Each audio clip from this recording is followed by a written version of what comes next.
Hey everyone, thank you so much for tuning in. Today's video we are going to test out the bhcosmetics Crystal Quartz 12-piece brush set. I clearly got excited ripping off this box. It comes in this really pretty makeup bag, and these are what the brushes look like. Very, very pretty. I love bhcosmetic brushes so much. They are super soft, the bristles don't fall out, and they last quite a long time. You can never have too many brushes. The first brush is the Deluxe powder brush, and its shape looks like you can use it for bronzer or blush. Right off the bat, for me, I would use blush because I like the shape of the point of this brush. And then the second brush right here is the large rounded bronzing brush, and since I don't really contour, you know, I think this carves out your cheeks really nice and puts just a nice bronze look here on your forehead, going down on your temples, and then my double chin, and carve out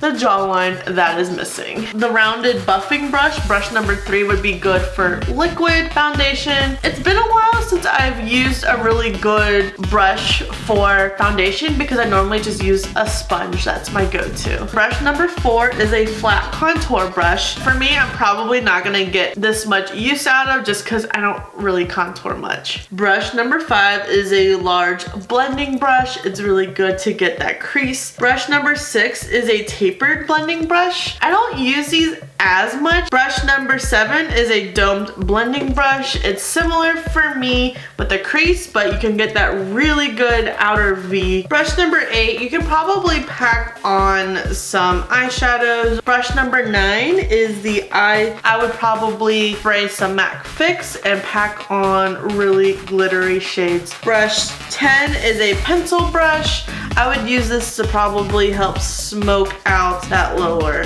lash line. Brush 11, I think you can get a couple of uses out of this. You can either carve out your brows, or you could also probably do a nice wing eyeliner. For me, I don't really use wing eyeliner, but I could probably get some use out of this for a brow. Brush number 12 is an angled brow brush as well, and I like these for like the more precise look. So for primer, I'm gonna go in with the Maybelline Master Prime.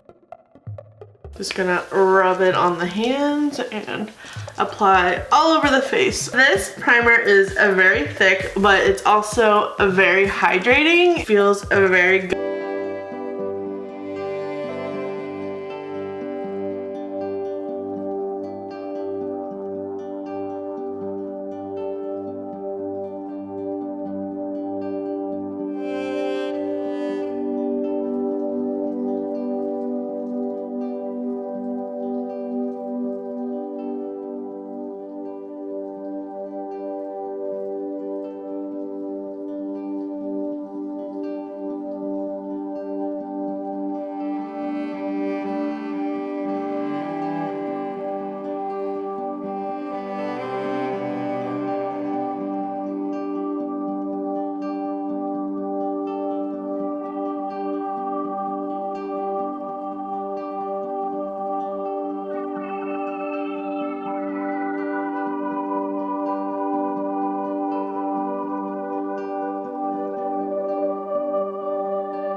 applying bronzer, blush, and highlight. This was probably like my favorite brush to use, honestly, because what a hack. I think this is a great set because you get 4 amazing. You can probably get so many uses out of these, not just the ones I use them for. I did not use brush 11 because I don't have off the top of my hand to use some gel eyeliner to create a wing, but when I do dramatic looks like this, I don't really put eyeliner on, but I like to see how it works on my brows as well as eyeliner. I think that would be fun. And then I did not use brush 8. I just didn't need it for this look, but it looks like an amazing brush as well. But these guys did a fantastic job. I really love brush 12. I think it did a great job filling in my brows. It was effortlessly. I didn't have to go back with a Q-tip like I usually do just because of my hand going crazy. I really loved brush 5 for the crease. It picked up that matte shade really good. I had to blend it out for a while because of how much product came up. Brush 7 is also another nice crease brush. It did a really good job with this red shade. It loved brush 9 and its gold shadow though. So brush 9 gave me a couple issues. Like I felt like the gold shade I really wanted was really there because it kept wanting to interfere with the red matte. Brush 6 did a really good job at the end, just making sure the harsh edges are gone and making sure everything was blended out. Brush 10 just got a little carried away on that lower lash. It's a little bit more than I would go for, but it also was fun really emphasizing the inner corners. So if you haven't checked out bhcosmetics, do so. They have it on their own website or on Ulta, and yeah, they were one of my first brands that I really tried makeup with aside from Sephora. I remember in high school a friend introducing me to them and I fell in love. I just love seeing that brand grow, love seeing it Ulta because they're always releasing new things. I just want to swatch everything. So if you're looking to replenish on some brushes or just get a kit, all-in-one kit for yourself for face and eyes, definitely check this out. They also have a bunch of other sets as well. Thank you so much for tuning in today's video. I really hope you enjoyed it. Give this video a thumbs up if you like first impressions, BH Cosmetics, Ulta, any of the other brands of products that I use in today's videos. Please make sure you're subscribed before you leave and I'll see you in the next video.